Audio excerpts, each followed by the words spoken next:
In just a moment, Suspense with Ray Milland. Say, Harlow Wilcox, do you know what day this is? Do I know what day this is? Does a dame know what a date is? Does a truck driver know what a spark plug is? Well, Why, listen, my Autolite friend. This is the day you plagued me with silly questions when I tell you about Autolite resistor spark plugs, Autolite stay-full batteries, Autolite ignition systems, and 400 other Autolite... I guess I got you, Harlow. That's not the answer. Why, Hades, ladies, of course that's not the answer. Here's the answer. This is SP Day, Autolite resistor spark plug day. And furthermore, it's the day before T-Day. T-Day? Sure, that's tomorrow, Truckers' Day. Oh. The day all the American Trucking Association fellows get together in Washington to chin, chuckle, and chortle over their carefree careers as their trucks cross the continent with no thought of trouble or terrain. Well, how come? Well, my friend, I wouldn't say that Autolite spark plugs and stay-full batteries are wholly responsible, but, well, use your own judgment. I'll take your word for it, Harlow. Now let's switch to Suspense.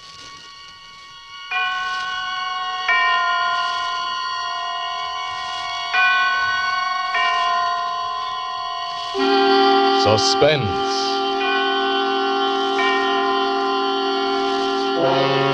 Autolite and its 60,000 dealers and service stations bring you radio's outstanding theater of thrills. Starring tonight, Mr. Ray Milland in Anton Leader's production of Night Cry by William L. Stewart. A tale well calculated to keep you in suspense. Report to the captain of the Homicide Bureau, Manhattan. From Detective Lieutenant Mark Deglin. You know, we always say that the cat waits for the mouse to run, the dog waits for the cat to run, and the police wait for the killer to run. But if he's a smart killer, a real smart guy, if he doesn't run at all, but just stands and laughs, or even walks quietly and easily away, he can really get away with murder.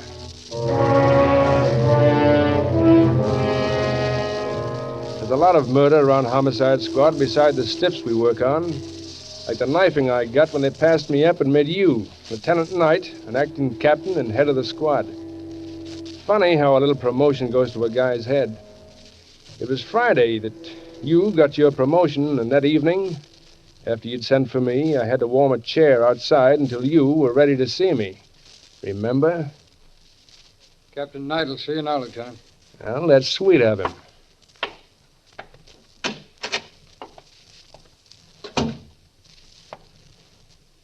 Come on over and have a chair, Deglin. Mark? Sure. Why not? Congratulations, Captain Knight. That's one of the things I wanted to talk to you about, Mark. You know, I didn't want this. I didn't do anything to get it. Sure.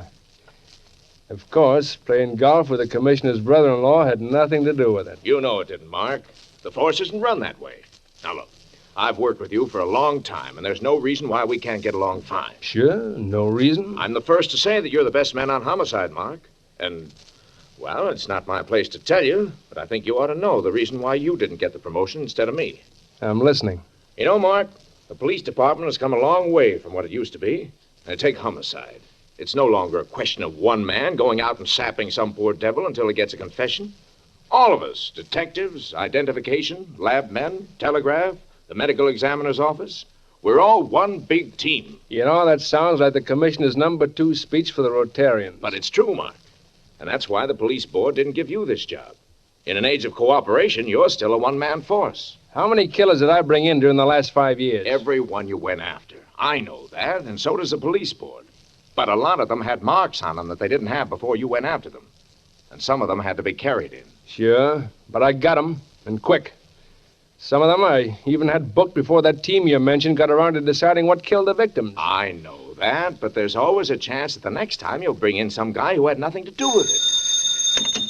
Yes? He's on his way. It's a call. Now, you and Riley will take it. Now, look, Mark. Yeah? Riley's a good teammate for you. He's proud of the force, you know, and he'll be just as proud of your work as his own. And we'll talk about this later. Sure. After I bring in another killer.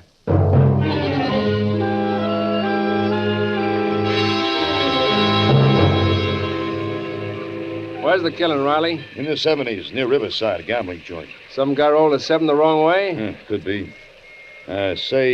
Mark, I was sorry to hear about forget about it, Dan. If I'd wanted a desk job, I wouldn't be a cop. I'd rather bring 'em in than look at 'em after they're brought in. Come on, let's go.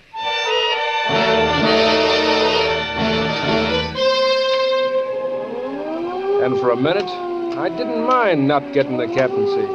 There was something about being on a job, about starting out to look for a killer that beat anything in the world. We got to the big brownstone that was the gambling joint. Riley and I walked up the front stairs through the rain. The patrolman on the door let us in. There were 3 guys in the foyer. One of them was a good-looking guy in a dinner jacket, with a look in his eye that probably came from watching a lot of guys try to make a 4 the hard way. The second was a patrolman, still writing in his notebook. And the third was a guy on the floor, dead. He was partly on his side, and there was a knife in his back. He was wearing a suit that had cost plenty before he spoiled it by bleeding all over it. The patrolman saluted as we came up. Corcoran, sir. The doorman called me off the beat. The dead man's name is L.O. Morrison. Mr. Karlstrom here is the owner of the club, and he says... Save it, Corcoran, until we ask for it. Yes, sir. What do you think, Riley? He's dead, all right. Well, take another look at that stiff. He's got a fresh cut over one eye, which he must have gotten before he was killed. Yeah, you're right. It wouldn't be that bruised if he got it when he was killed. Well, let's find out how he got it. All right, you. Yes, Inspector? Not Inspector, Lieutenant. Lieutenant Deglin. Oh, yes, I've heard of you, Lieutenant Deglin. Well, stick around. You'll get some first-hand knowledge. What kind of a joint is this? Well, this is a private club. The members have their own keys and let themselves Oh, a in. key club, huh? Yes, that's right.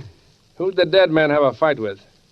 Well, I don't like to say this, but he had a fight with Kendall Payne. I asked Mr. Payne to leave. Kendall Payne, isn't that the guy who was a war hero? Yes, that's right. War hero, huh? And he's still fighting the war. Well, having a key could come back after you threw him out. Yes, he could have come back. Was he alone? No, Miss Morgan Taylor was with him. Where does Payne live? Well, Here's his address book, Lieutenant. Payne is in here. Thanks. Okay, Dan, you can finish up here. I think I'll look up this war hero. Mark, don't you think you ought to wait for the medical examiner and the ID boys to arrive? Why? I don't need the ME to tell me this guy is dead, nor identification to tell me he had a fight with Payne. This murder is tailor-made, and I'm going down and try Payne on for size.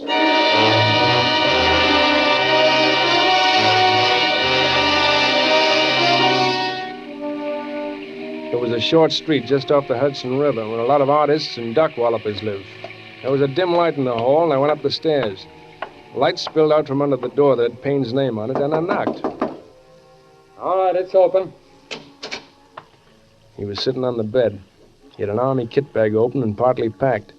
There was a white bandage over his right eye, and the drawers of the bureau were open. Now, what do you want?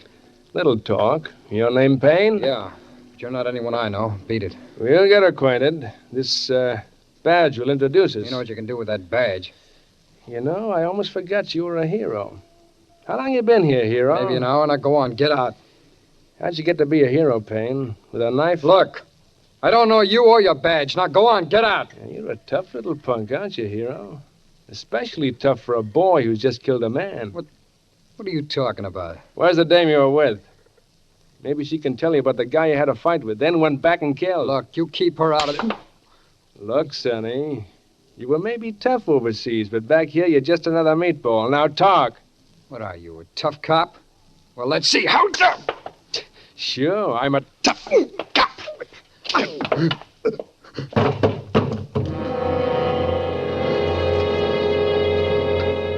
I hit him 3 times. No more than that. He fell. His head hit in the edge of the bed, then he slumped to the floor. His breathing was heavy for a minute, and then it stopped. I stood looking at him, rubbing my knuckles. Then I reached down and felt his wrist. He was dead.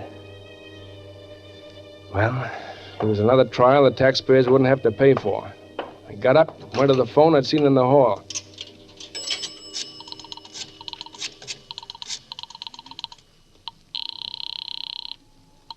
Night talking.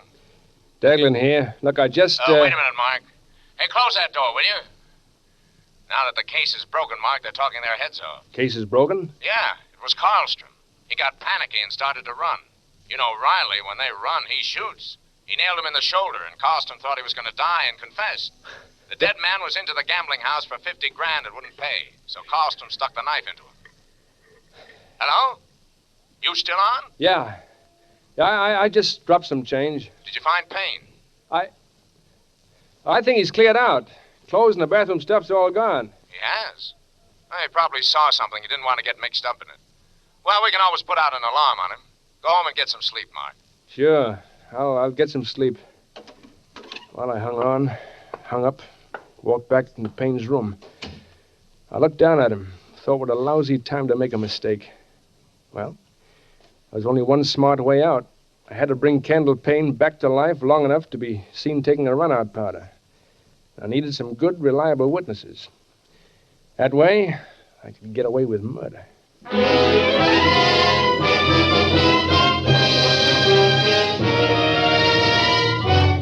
For Suspense, Autolite is bringing you Mr. Ray Milland in radio's outstanding theater of thrills, Suspense.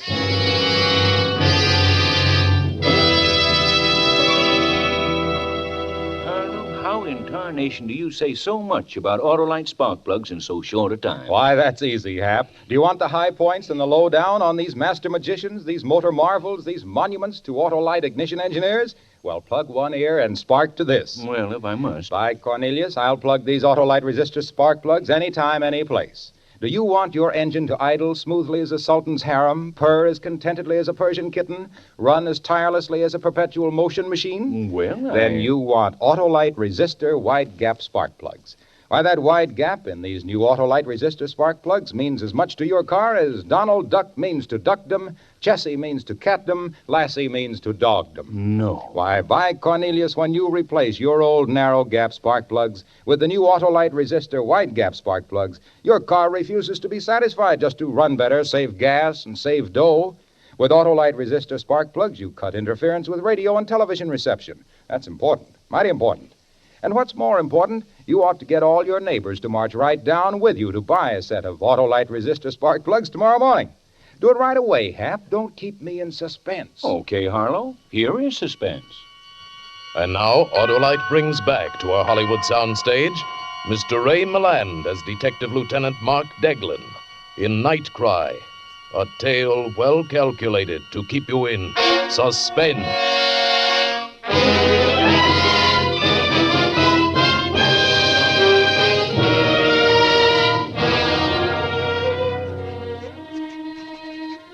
As I said before, Captain Knight, the cat waits for the mouse to run, the dog waits for the cat to run, and the police wait for the killer to run. Only I wasn't going to run. I stood there and tried to figure how to have Candle Payne seen running away. After that, Payne would be just another guy who got scared and beat it. And I'd still be Lieutenant Mark Deglin, the guy who didn't make mistakes.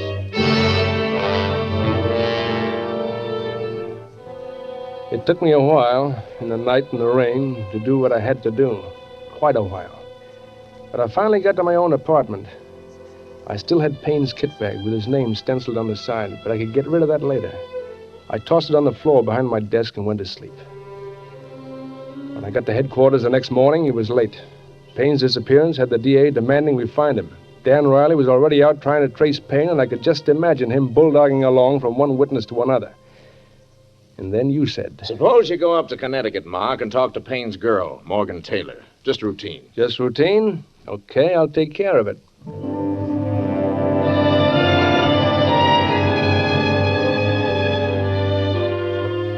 I found where Morgan Taylor lived from the Greenwich post office. It was a low, rambling white house set back from a tree-lined road. The girl who answered my ring had dark hair that came down around her shoulders, and wide gray eyes that were sure and young and lovely. Yes? You Miss Morgan Taylor?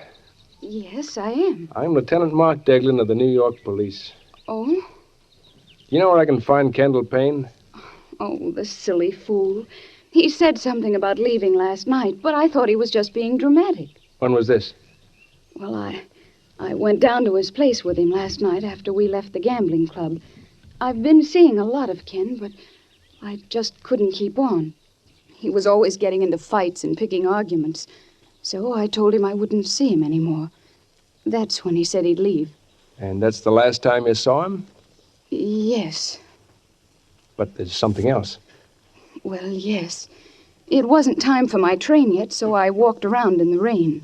Then I remembered that I had a date to meet Ken in town tonight, and I went back to tell him I wouldn't be there. But he wasn't in his room. I had no idea he'd really left. You think he might have gone back to the gambling club? Why do you ask that? Well, after you left the club last night, a man was killed. The man Payne had a fight with. And you think he ran away because of that? Well, he might have. Ken was, well, pretty neurotic. You in love with him? Oh? I'm very fond of Ken. But that's all, Lieutenant. But I'd hate to think that anything happened to him. You've no idea where he is now. If you'll wait a minute, I'll go with you. I was just getting ready to leave myself. He might show up to keep that date with me tonight at Morney's on Bleecker Street. We can wait for him there.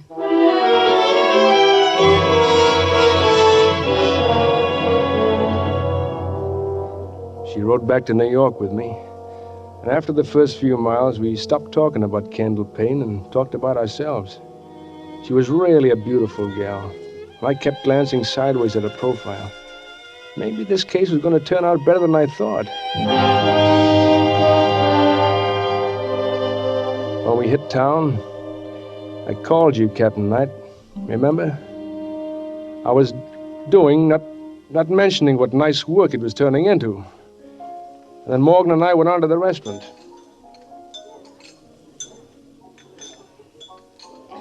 Since then, I've just played around, I guess. I know what you mean. Look, it's past 8, Morgan. What time was Payne supposed to meet you? 7? Yes. It looks as though I've been stood up. Well, he must be pretty scared to stand you up. If it were me, I'd risk even a murder rap to keep the date. Thank you, Mark. Want to take me to dinner? Well, it's a good thing you asked me. I was just about to put my handcuffs on him so he couldn't get away.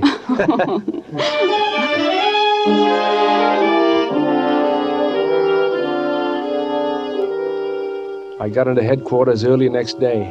I just finished calling Morgan to say good morning and make a date for that night. And the desk sergeant said that you wanted to see me. I went in, and Riley was with you. Well, we got a couple of things on Payne, Mark. We wanted you in on them. Sure. Dan, that was a nice job on Karlstrom. He was certainly a scared guy. You know, one thing about killers, they always make a break for it sooner or later. Yeah, most of them do. What's doing on Payne, Knight? I'll let Riley tell it. It's his story. There's nothing much except I talked to a number of people who think they saw him. I got a couple of them outside. Might as well bring them in, Riley. Yeah, okay. Come on in, Gold. Sure. This is Captain Knight and Mr. Lieutenant Gold? Deglin. Gold. Mr. Gold is a cab driver. He got out of bed to come down and help us. Hey, sure, Chief. Anything to help you guys out. Okay, Gold, tell him the story you told me. Hey, sure. Well, like I said, I picked up this fare downtown last night about 1 o'clock. Big guy with a bandage over one eye. He's carrying one of those soldier kit bags, you know? Wanted to go to the station, Grand Central. Was in a bad temper. Take a look at these pictures. Oh, now, where did I put that other... Oh, here it is. Well, it might have been either one of these two. They look a little alike. Without the bandage, I couldn't swear which one. Okay, thanks, Gold. If we need you later, we'll call on you. Hey, sure. Anytime, Chief. Anytime at all. Well, pretty close. One of the two was a picture of Payne. Who was the other one he thought looked like Payne? An old newspaper picture of you, Mark. Me? Yeah. You didn't know I collected all your publicity, did you? It'd been funny if he just identified you. Yeah. Yeah, very funny. Who's your other witness, Riley? An old lady who lives in the house across the street from Payne's place. Will you come in now, Miss Meacham? Miss Meacham, this is Captain Knight. How do you do, Mrs. How do you do? This is Lieutenant Deglin. Mrs. Meacham, Mark. I've seen you, Lieutenant. You have? Oh, yes. Oh, well, maybe it was when I was over to Payne's the other night, huh? Oh, no, I didn't mean there. In the papers. Oh. Your picture's been in the papers a lot. Yeah, I guess it has. Mrs. Meacham, Detective Riley tells me that you saw several things the other night. Things that puzzled you. They certainly did puzzle me, Captain. You see quite a few things in the neighborhood, Mrs. Meacham? Well, some say that's all I do. Well, I say when a body gets old like me, there ain't much left but looking. Yes, of course. Now, what did you see the other night, Mrs. Meacham? Let's see. Oh, that was night before last. Well, like I told Mr. Riley, I couldn't sleep. So I was up late and I saw Mr. Payne and his girl go in. but I didn't see her come out. You didn't see her come out? I made tea. Might have missed her. I have to have my tea, you know. But I did see her go back in later. How much later? Oh, maybe half an hour, or maybe more. But before she came back, somebody else left. Well, that must have been Payne. Well, I don't rightly know. He was wearing a bandage and was carrying his kit bag, but he didn't wave to me. Didn't wave to you? Oh, Mr. Payne always waved to me when he went out, so it was mighty funny he didn't that time. Well, maybe he just forgot. What happened after that? No, sir, he never forgot to wave. Oh, well, anyway, about 20 minutes later, Mr. Payne's girl came back. She stayed just a little while and then went away. That's very interesting, Mrs. Meacham. Is that all? Of course it is. And that was a lot for a neighborhood where nothing ever happens. Well, thank you very much, Mrs. Meacham. We'll call you if we need to talk to you again. Well, I won't remember any more than I have. Well, let's go, boys. Where are we going? I've been behind this desk so long, Mark, I'm getting calluses. I'm going over to Payne's room with you and Riley.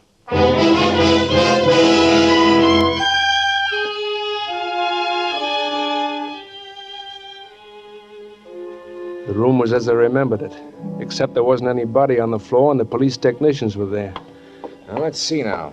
The old lady says she saw the girl come in twice, but never saw her go out.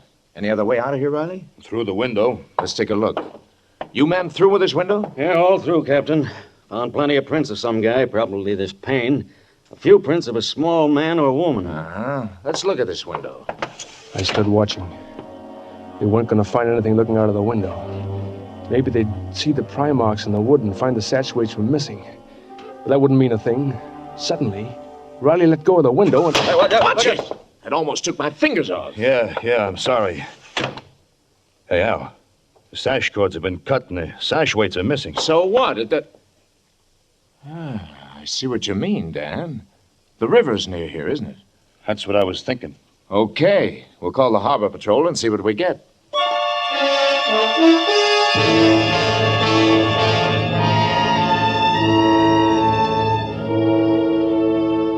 So Riley had finally bulldogged into something. The walk down to the river was short. Shorter than the last time, it seemed. The police tug was stirring the mud of the river bottom with its grappling hook. When Payne's body finally came up, the dirty water cascaded from the blanket shroud and the sash weights dripped in mud. Well, that's that, boys.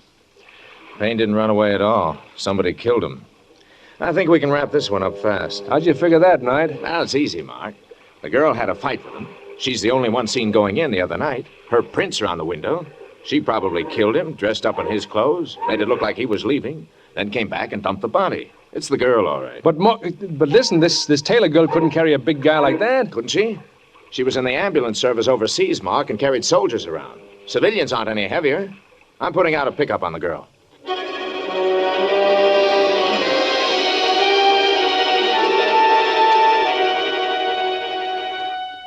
Well, that's the way it was.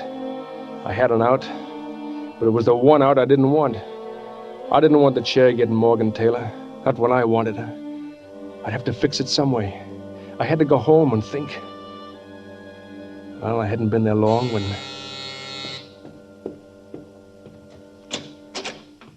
Morgan stood in the doorway, her eyes tired and frightened, her face white. She went past me without speaking and over to a chair. When she looked at me, I knew I was right. I had to find some way to save her. Mark, I just heard. They want me for the murder of Ken. I know, honey. Well, why did you come here? Why? Why, because... Where else would I go, Mark? But you're not forgetting that I'm a cop, too. If you want to take me in, Mark, I'll understand. I only want to take you one place, Morgan. And that's not headquarters. But I've got to take you in. Whatever you say, Mark. But I'll get you out, honey. You won't be in there long enough to remember even what it looks like.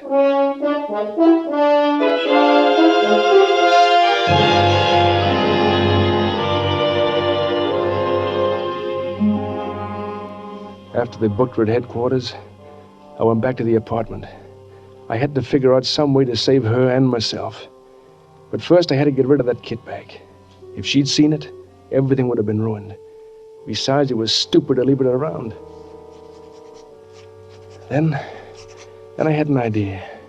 There was one way out. That was to write this report to you, Captain Knight, and get out of the country. Then, when she was freed, she could join me. She was worth running for. Only wouldn't really be running. I was walking away. Well, that's that. So long, Captain Knight. I won't be seeing you. I picked up the kit bag with Payne's name on the side, went down the steps.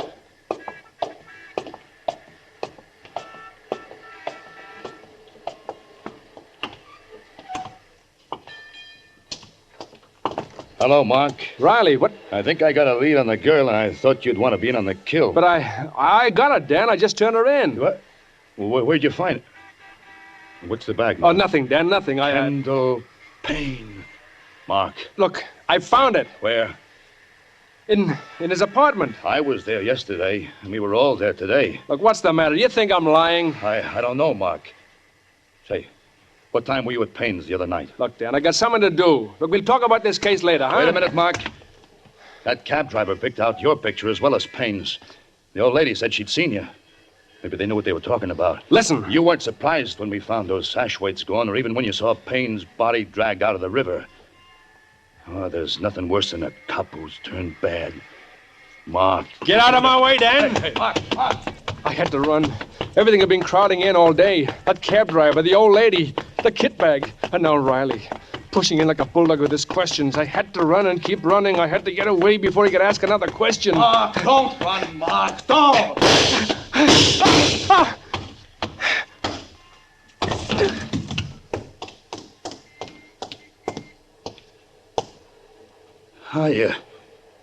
You shouldn't have run, Mark. You know what happens when a guy runs.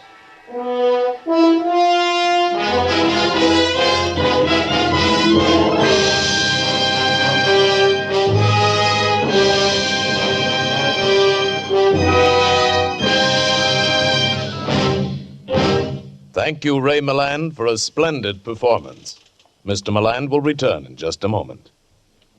Say, Harlow, what about Autolite's, What about Autolite resistor spark plugs, stay full batteries, ignition systems, and over 400 other automotive, aviation, and marine products? Yeah. Oh, let's save it for next week, Hap, while we salute the safest, surest, sanest drivers under the sun. And by Cornelius, I didn't say under the sod. That's the truck drivers of America, Hap. Dependable as a donut is dunkable, as a resistor spark plug is sparkable, as an Autolite product is superbable.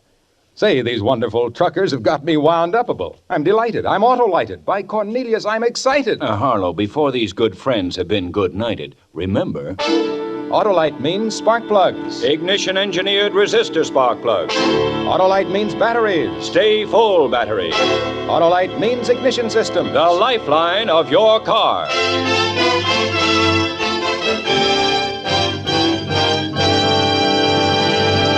And now here again is Mr. Ray Milland. It has been such a pleasure to appear here tonight with this great cast of suspense actors, and I'm expecting almost as much pleasure from listening next week when radio's outstanding theater of thrills brings you Lucille Ball in A Little Piece of Rope, another gripping study in... Suspense. Ray Milland may currently be seen in the Hal Wallace production So Evil, My Love. Tonight's suspense play was adapted from the novel of William L. Stewart, Night Cry, which will shortly be made into a motion picture. The music was composed by Lucien Morawek and conducted by Lud Gluskin.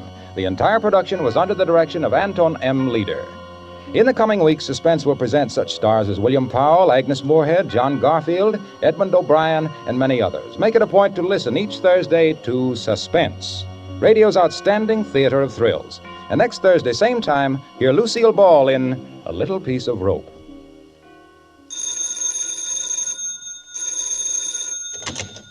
This is the Autolite Suspense Show. Drive as if your life depends on it. It does. Good night. Switch to Autolite. This is CBS, the Columbia Broadcasting System.